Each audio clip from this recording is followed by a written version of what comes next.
Hello everyone, my name is Mike and this is Matrix to Paradise.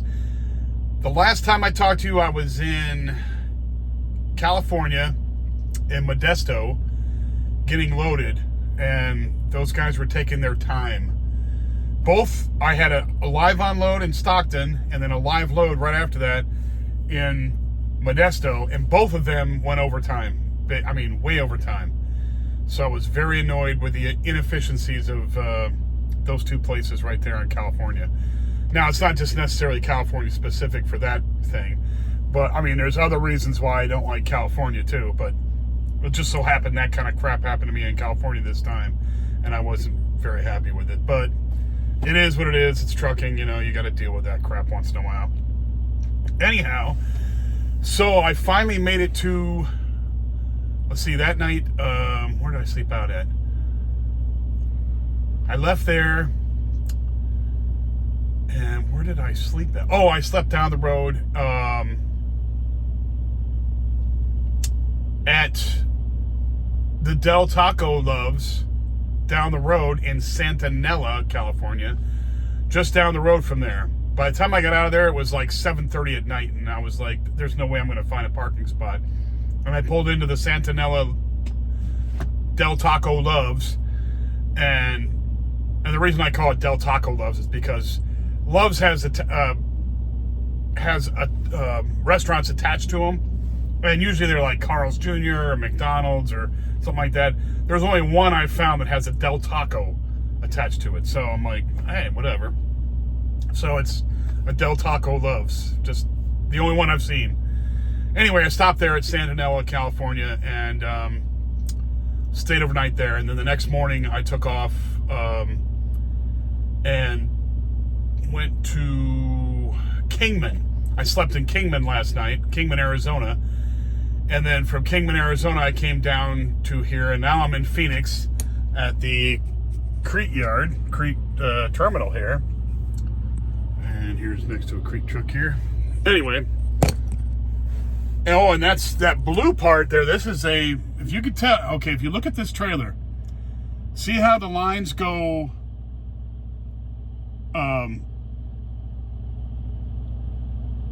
side to side on there instead of up and down? Well, side to side usually means,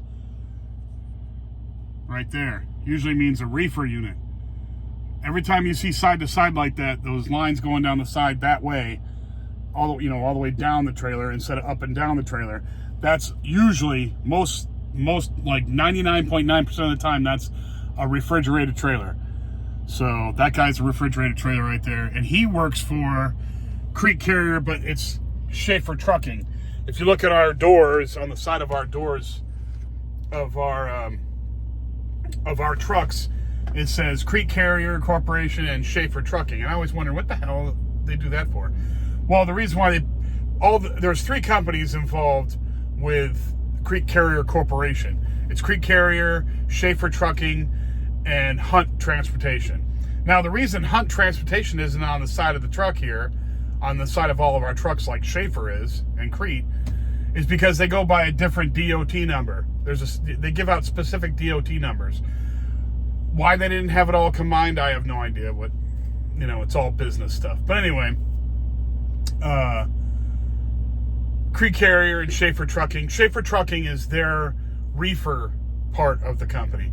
Crete is pretty much the dry goods hauling. I don't have a refrigerated trailer. I have a dry trailer, just a regular old trailer. And I don't want to do refrigerated. It's a totally different world. Anyway,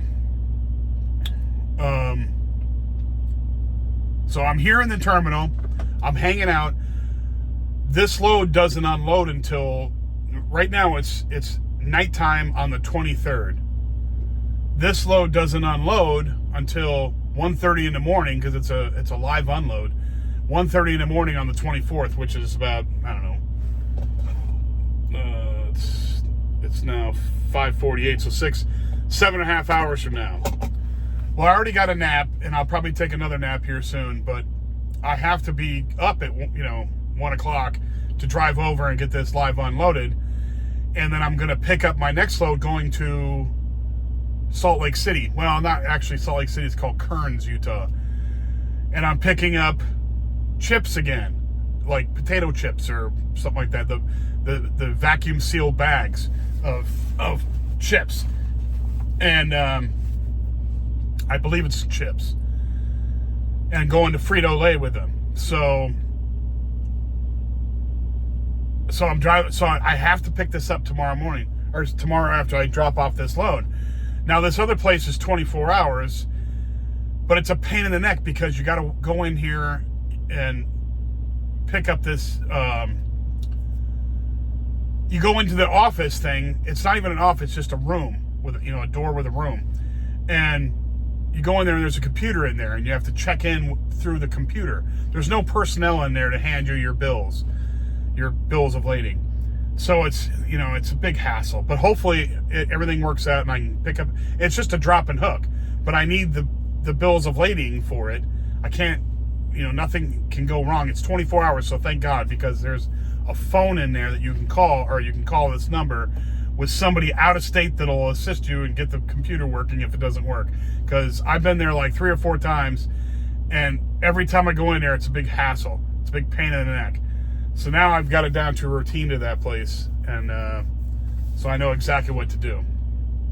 Anyhow, so this is kind of really goofing up my schedule. Usually I sleep at night and get up in the morning and take off, like even early in the morning. But this is real early. This is 1:30 in the morning early. So this is going to kind of throw my schedule off a little bit. But hopefully I can drop this load, get it unloaded, take my empty over to Shearer's here in Phoenix, drop this trailer off, pick up the loaded trailer, and not waste a ton of time there, and get going to Salt Lake, or Kearns, which is in the Salt Lake area, and get going up there, because I only have tomorrow to get up there the rest of the way and get it delivered tomorrow afternoon, or tomorrow sometime. And I want that to happen because tomorrow's Friday, and if I can get this load in, this load is 700, and it's going to be 776 miles total. 776 miles. That's awesome. Okay, so that's going to put me over the 3,000 mile mark, and it's if you're in trucking, 3,000 miles a week is a dream. It's awesome. It's just incredibly, it's great. I mean, it's a lot of work. You're driving a lot of time. You're driving. You're working for it. But I mean, it's a good paycheck. It's a good paycheck, next paycheck. So I just want to get this load in there. It's Wednesday now. I pick up on Thursday, and I have till Friday and midnight to get this next load in up there in Utah. So it's easy. I can get it done easily if everything works out fine and nothing gets too screwed up. Even if there is a few screw ups, I can still make it. But I mean, it'll make it a nice trip if I can get this unloaded fast tomorrow night, or tonight or in the morning, later on in the morning. If I can get this unloaded fast, and then I can get over to the chip place and get that picked up quick, and get on the road back up towards Utah, and get going up there. And one thing that's great about it is I'll be driving with hardly any traffic on the road, because it'll be 4 or 5 o'clock in the morning when I'm traveling up there. So it should be good. So it should be a nice little run up there. I'll probably stop over in Littlefield, Arizona, like I usually do, because it's a nice little spot to stop, and you never have to worry about parking spots up there, because even in the worst times, 9 o'clock, 10 o'clock, 11 o'clock at night, even in the morning, 1 o'clock in the morning, you go up there and there's still spots left in there, and I love that. So it's a good. They built a TA up there, and there's a ton of spots, tons, and it's just a great place to stop because there's spots to park in. All these trucking companies, all these trucking travel stops, they need to expand their parking big time. So because it's such a pain in the neck when you're trying to find a spot to park. There's so many trucks on the road. Everybody says there's a trucking shortage, and there could very well be with all the freight that got to get taken around the United States. But they need to expand the parking spots so you can park, because you can't just park these anywhere. You got a 53-foot trailer with a 20-foot truck. It's just not possible. You got to have specific spots to park in, and I refuse. I don't care if I have to go on. I refuse to park on the freeway or on the off ramps or on ramps. I won't do that. It's just dangerous. I'm not going to do stuff dangerous. And plus, like I said before, trucking is a business you want to stay out of the hassles. You want no hassles. And what I mean by hassles are where they can blame you for something. You want to stay away from that. Any of that kind of stuff. You have to CYA in this business. You have to CYA big time in this business. So that means don't speed. Don't drive too fast for conditions. And if conditions are bad, don't drive in it at all. Don't park where you're not supposed to park, because you know as well as I do, if there's some obscure law or something in there where it says, or some company policy that says do not park, on the side of the road or something, where you didn't see it in the employee handbook or something, and somebody comes and rails into you, drunk or something and kills himself, it's going to be your fault. They're going to blame you somehow. They're going to sue you for parking on the on the off ramp or something like that. And you don't want that. You want to stay away from any hassles, any kind of crap that they can make you culpable for some BS. You don't want that. So I don't do that. I do everything by the book so that there's nothing they can come at me with. And I don't mean just my company. I mean the police, anybody else that runs into me or whatever. I don't back into stuff. I don't go over the speed limit. I don't do any of that stuff. I specifically go by the book, so nobody can do that to me, because I don't need that hassle. I don't need to get fired, and I don't need any hassle. And people are always looking to point the finger, and if you have your ducks in a row, they can't point it at you. So there you go. And especially if it goes to court, something goes to court, you can say, look, I was following the rules. What are they going to do? So you don't want to be in a situation where, so anyway, so that's why I park up there in Littlefield. That's it. I like to park, and I probably could find a parking spot in Apex, Nevada, which is just north of Las Vegas right there. There's a Love's up there. And I love that Love's. It's a great place. And I probably could find a parking spot in there. But if I could make it further, because from that spot to Salt Lake, it's kind of a long drive, and I kind of want to get a little further down the road usually, so I have less of a drive the next day. That's what I like to do. I like to set myself up for the next day better than, as well as possible, as most, the best situation for me as possible for the next day. So if that means driving a little bit extra or doing something a little extra the day before to make the next day better or easier or less hassle, then I'll do that. So usually I drive all the way up to Littlefield, which is not too far. It's another, 30, 40 miles up the road, or maybe a little further than that, maybe 50 miles up the road, whatever. It's up there. And that little bit helps out. That really does. So the next day you don't have 50 extra miles to drive. So it makes a big difference. You get to sleep in a little longer or whatever. And it all works out for the best. Not all the time can you do that. Sometimes you got to stop where you're at because you don't have the time left or something like that. And this time, I am kind of juggling time. I have to be there at 1:30 in the morning, so I had to be here in the yard before 10 hours before 1:30 in the morning. So I couldn't get here any later than about 2:30 in the afternoon. I got here way earlier than that, but I had to get here quick because I have 10 hours to blow off or to sleep off until I go pick up that next load, okay, or before I drop off this load. You got to have it. I want to have as many hours be on the other side of dropping off this load so I can get up towards Salt Lake. Otherwise, I wouldn't make the time. So I had to make that, I have to do this. You have to juggle time, and there's a bunch of different factors. And it's not that hard if you just pay attention. It's not like I'm genius or anything. It's just doing it over and over again. You know exactly what you got to do, and you just do it, and you make the time proper. And if it doesn't work out, you got to call them and tell them, your boss is not your boss, but your asset manager. You call them and tell them, hey, look, these times are not going to jive here. And I actually did have that problem right here, because in the dispatch they gave me for this pre-planned load that I'm going to take up to Utah, it says I have to pick it up on the 23rd. It'll be done. Well, it's probably because it's done. It's already done at 04 in the morning till 23:59. They're just putting times in there to pick it up on the 23rd. However, I've got a load that's going to take me into the 24th. So I called them and said, hey, is this still good? I'm assuming it is because it's a drop and hook.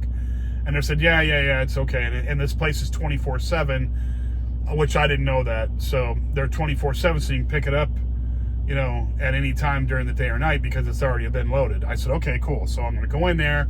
I'm going to drop. They got a little yard right there where you drop off your empties. I'm going to drop it off, the empty, go up to the little door, bobtail, where they have the little computer thing in there. You got to check in on this computer, and then it screws up, and then you got to call the number. There's a little phone on the wall. You can call this number, and there's some dude or whatever in another state who's controlling this computer. So, and the computer is what prints out your bills of lading. And it's like, can't you guys just get a person in here? Maybe it's saving them a bunch of money. I don't know, but it's just like, come on. It's just like you're dealing with non-humans, and then you got to call a freaking number, because it never works. Every time I go in there, there's always some screw up. And it's just, I end up having to call the number. It won't work, It's a big pain in the, what. So, hopefully everything works out. I can go pick up the trailer and get the hell out of there. Get out of there, So, we'll see what happens. Then I'm going to head up to Salt Lake, and I'm going to get this thing unloaded on the 25th. I'll probably stay overnight tomorrow night in Littlefield, Arizona, which is on the little strip right there of I-15 on the northwest corner of Arizona. I'm going to stop probably in there at Littlefield, and then the next day I get up and I boogie on up to the Salt Lake City area, and I'm going to drop that load off on the 25th, and that'll complete my over 3,000 mile week, which is the second one in like the last month and a half, which is awesome. I am so happy. Now, I've gotten close before, but two of them in three, and this is the second one in the last 3 weeks, I think. Anyway, it's great. It's great pay, and it's working out. It's working out really well. I'm cooking with oil right now, and it's kicking butt, and I'm loving it. And it's getting me closer and closer and closer to my goal, and I'm so happy about that. Anyhow, it's starting to get dark here. I'm going to sign off here. It's already almost 20 minutes of this video, and I'm sure you're done listening to me blab.